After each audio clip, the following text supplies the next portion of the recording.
le gouvernement français, après avoir demandé l'armistice, connaît maintenant les conditions dictées par l'ennemi.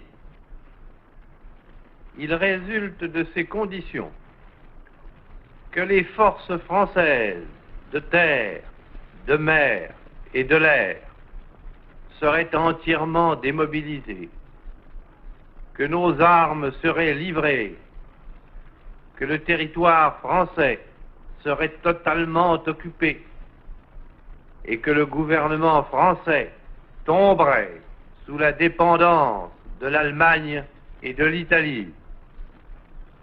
On peut donc dire que cet armistice serait non seulement une capitulation, mais encore un asservissement. Or, beaucoup de Français n'acceptent pas la capitulation ni la servitude pour des raisons qui s'appellent l'honneur, le bon sens, l'intérêt supérieur de la patrie. Je dis l'honneur, car la France s'est engagée à ne déposer les armes que d'accord avec ses alliés. Tant que ses alliés continuent la guerre, son gouvernement n'a pas le droit de se rendre à l'ennemi.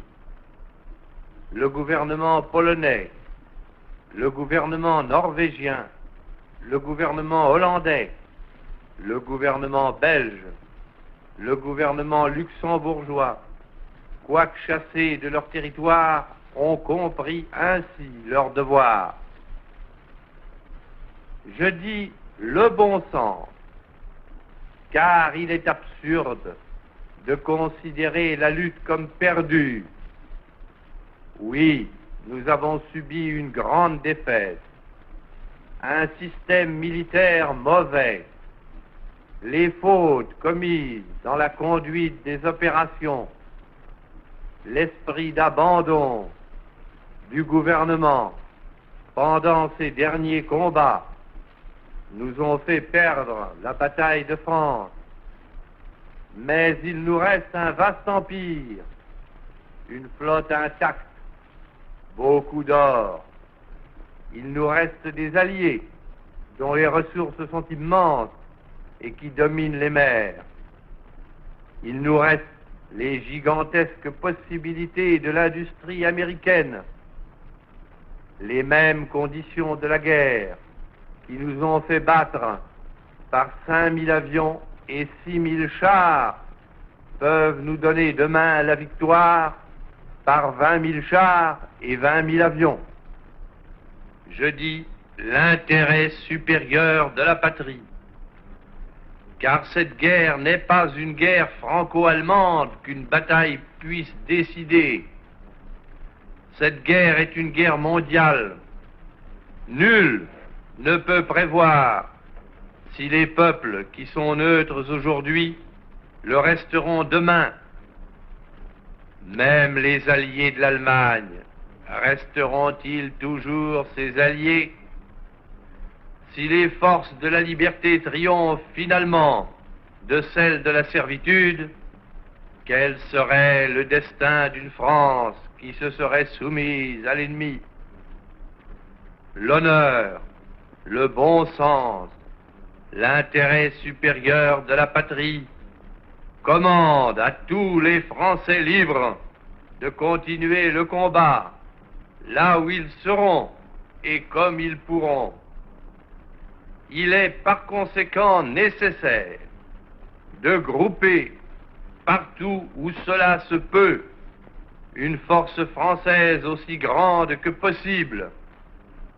Tout ce qui peut être réuni en fait d'éléments militaires français et de capacités françaises de production d'armement doit être organisé partout où il y en a.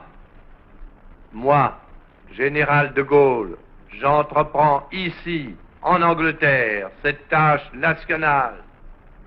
J'invite tous les militaires français des armées de terre, de mer et de l'air J'invite les ingénieurs et les ouvriers français spécialistes de l'armement qui se trouvent en territoire britannique ou qui pourraient y parvenir à se réunir à moi.